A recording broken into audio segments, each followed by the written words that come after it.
ADHD에 먹는 약들이 있거든요. 정신과에 가면 지능이 떨어집니다. 가장 큰 부작용이고요. 실제로 공부 잘하게 한다고 그런 걸 먹이시는 분들도 있어요, 강남에서. 제가 경험으로 서울에 있을 때 같은 경우는 3, 4년씩 그거 먹고 오잖아요. 그럼 어떻게 되냐면 애가 4학년이잖아요. 4학년들하고 못 놀아요. 1, 2학년들하고 놀아요. 시골에 있는 애들은 이런 병이 없습니다. 도시에 사는 애들이 대부분입니다. 99.9%. 그럼 반대로 얘기하면 어떻게 하면 나아집니까? 시골에 가면 나을 수 있어요. 그렇죠. 잠 안 자는 애들 있죠. 밤 늦게 자고 이런 애들 ADHD 노출될 확률이 훨씬 높습니다.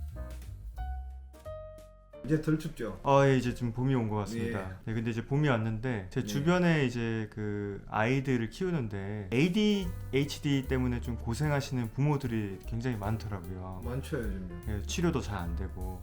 그래서 이런 거에 대해서 좀 질문하고 싶었는데 한의학으로도 치료가 가능한가요? 물론 가능하죠. 잘 됩니다. 그렇습니까? 예, 잘 되고 그 훨씬 더 몸에 부작용도 적고. ADHD에 가면 소아정신과에서 주는 약들을 먹으면 가장 큰 부작용이 뭔지 아세요? 항생제 때문에 좀 안 좋은 거 아니에요? 아니요. ADHD에 먹는 약들이 있거든요. 정신과에 가면 지능이 떨어집니다. 가장 큰 부작용이고요. 실제로 치료도 잘 안 됩니다. 뇌의 기능을 떨어뜨리거든요. 뇌의 정상적인 기능을 억제한단 말이에요. 정신 발달에도 별로 안 좋겠죠. 어떤 그 약의 성분 때문에 그렇게 지능이 떨어지는 거예요? 뇌의 뇌신경 전달 자체를 차단하거든요. 쉽게 얘기하면 간질 있잖아요. 요즘 뭐 뇌전증이라고 요즘 옛날에 간질이라고 그랬죠. 요즘 뇌전증이라고 그러거든요. 폭발적으로 뇌의 기능이 항긴되는 거란 말이에요. 그러니까 과열되는 거란 말이에요. 그걸 억제하는 거거든요. 비슷한 약들 쓰거든요. 그럼 뇌 기능이 신호의 전달 체계가 100으로 가야 될 게 50으로 가기 30으로 가기 떨어졌단 말이에요. 그럼 어떻게 될까요? 내가 기능이 활성화되지 않겠죠. 그 지능도 떨어지고 그렇게 되는 거죠.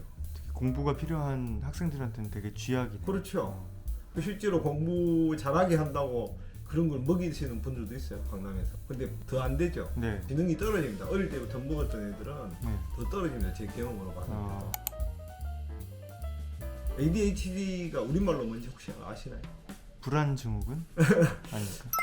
주의력 결핍 과잉행동 장애 증후군이라고. 주의력은 결핍되고 행동을 과하게 하는 증후군이다 이거죠. 이해되시죠? 이해됩니다. 그러니까 그런 애들이 굉장히 산만하고 멋대로 막 행동하죠. 이를테면 식당에 가는데 막 돌아다닌다든가 교실에 있는 옆에를 갑자기 쥐어박는다든가 뭐 이런 거 되죠. 뭐 그 다음에 주의력이 떨어지죠. 앉아있지를 못하는 거죠. 여기서 한 가지 주의하셔야 될 게요. 유의심히 보셔야 될 게 시골에 있는 애들은 이런 병이 없습니다. 도시에 사는 애들이 대부분입니다. 99.9%. 그럼 반대로 얘기하면 어떻게 하면 나아집니까? 시골에 가면 나을 수 있어요. 그렇죠. 자연 친화적으로 살면 이런 일은 거의 없습니다. 그러니까 내 애가 너무 심하다 그렇게 생각이 되시면 그것도 긍정적으로 한번 생각해 보셔야 됩니다. 너무 심한 경우에는 그냥 시골로 가서 살아보는 게. 그렇죠. 시골로 가서 자연과 친화적으로 살면 됩니다. 여름에는 개울에 가서 물놀이 하고요. 개구리 잡고 송사리 잡고 그렇게 살고 겨울에는 얼음 지치고 무슨 말인지 아시겠어요? 눈싸움하고 그렇게 살면 이런 일은 안 생깁니다. 혹시 이런 말 아세요? 애들하고 송아지는 의시되는 맛에 큰다라고 얘기합니다. 의시되는 맛? 의시되는 돌아다니는 맛에. 처음 들어봤습니다. 처음 들어보셨어요? 요즘 이제 애 낳 키워보시면 아시겠지만 애는 가만히 있으면 아픈 겁니다. 아시겠죠? 양적이거든요. 음적인 건 뭐예요? 한의학적으로 음적인 건 차분하고 조용하고 찹고 이런 거예요. 양적인 거는 따뜻하고 활동적이고 이런 것들이죠. 양적인 기운이라고. 애들은 음일까요? 양일까요? 양입니다. 양이죠. 세포 분열 속도 어른의 4배예요. 그래서 아시겠어요? 그래서 몸이 덥다라고 제가 옛날에 말씀드렸어요. 애가 찬 데 가서 뜨거운 데 가서 자면 걔는 중병든 애예요. 그래서 애를 이불 덮어주면 어떻게 돼요? 발로 차죠. 무조건 차요. 이해되시죠? 어른의 기준에 맞추지 말라고 제가 옛날에 말씀드린 적이 있는데 그렇게 되시는 거죠. 애들은 양적이란 말이에요. 엄청 양적이에요. 가만있지를 못해요 원래.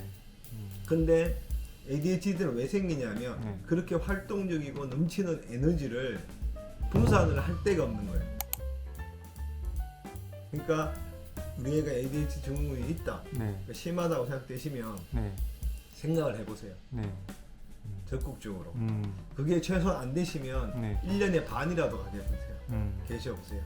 그러면은 그거 말고 한의학에서는 어떻게 치료를 하는 건가요? 한약 먹이고 네. 음식 조절하시면 됩니다. 음식은 간단하게 조절하시면 됩니다. 네. 이를테면 쌀밥이 맞는 사람 쌀밥 위주로, 네. 보리밥이 맞는 사람 보리밥 위주로, 네. 네. 수수밥이 맞는 사람 수수밥 위주로, 네. 통밀밥이 맞는 사람 통밀밥 위주로 먹이시고, 네. 소양인인 같은 경우는 네. 돼지고기 위주로 밥 먹이고, 네. 네. 소민 같은 경우는 닭고기 위주로 먹이고, 네.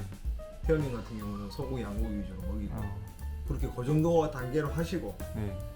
그 다음에 한약 먹이시고 네. 하시면 양약보다 훨씬 더 예후도 좋습니다. 아니 그러면은 그렇게 이제 학원 다니면서 공부는 그대로 하고 한약이랑 식단을 해서 먹으면 나을 수 있나요? 좀 좋아집니다. 아 좋아집니다. 예.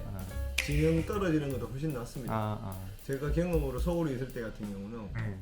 3, 4년씩 그거 먹고 오잖아요. 네. 그럼 어떻게 되냐면 애가 4학년이잖아요. 네. 4학년들하고 못 놀아요.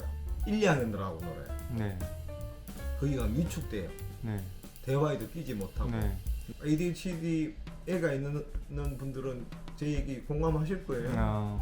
그렇게 못해요. 네. 그것도 좋아지세요. 같은 학년 애들이랑 그렇죠. 어울리기 나중에 시작하고 하시면 그렇게 좋아지신다. 제일 중요한 건 에너지를 분출시켜야 되는데 분출을 못 시킨다. 그러니까 부모님의 엄청난, 만약에 시골로 이사를 못 가시겠다고 생각 계시잖아요. 네. 부모님이 엄청난 노력이 필요하신 거예요. 그리고 학교 마치고 와서 학원 가서 되도록 보내지 마시고요. 애하고 하루 축구하고, 네. 야구하고, 네. 캐치볼 하고, 네. 뭐 자전거 타고 애하고 노셔야 돼요. 그러면 애들이 밥 먹고 나면 어떻게 될까요? 부러져 자요. 네. 잠 안 자는 애들 있죠. 네. 밤 늦게 자고 이런 애들 ADHD 노출될 확률이 훨씬 높습니다. 밤 늦게 자는 애들이. 네. 일찍 자야 됩니다. 최소 9시 이전에 애들은 자야 됩니다. 혹시 그런 애 보셨어요? 이렇게 숙제하다 틱 구부러져 자는 애 보셨어요? 네, 봤어요. 예. 그렇게 돼야 돼요. 애들은 그래야 그런 병이 안 생겨요. 근데 요즘 애들 어떻게 돼요? 하루 종일 유튜브 보고 TV 보고 막 그러니까 어떻게 돼요?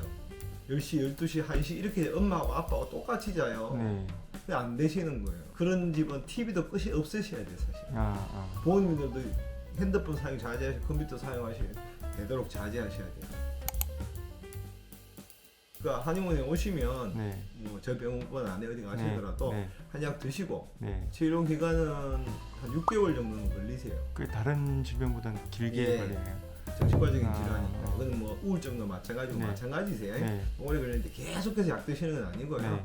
그러니까 처음에 한 2달 정도는 꾸준히 드셨다가 네. 증상이 좋아지면 뜨문뜨문 한약 드시고 네. 음식 조절하시고 그렇게 하시면 양약 드시는 것보다는 나으세요. 단지 안 좋은 거 하나 있죠. 비용이 많이 든다는 거. 양약은 비용이 별로 안 들죠. 네. 한약은 어쩌실 수 없잖아요. 네. 그게 문제시라서 그렇지 다른 문제는 없으세요. 오늘 좋은 내용 너무 감사드립니다. 선생님. 예. 감사합니다. 예.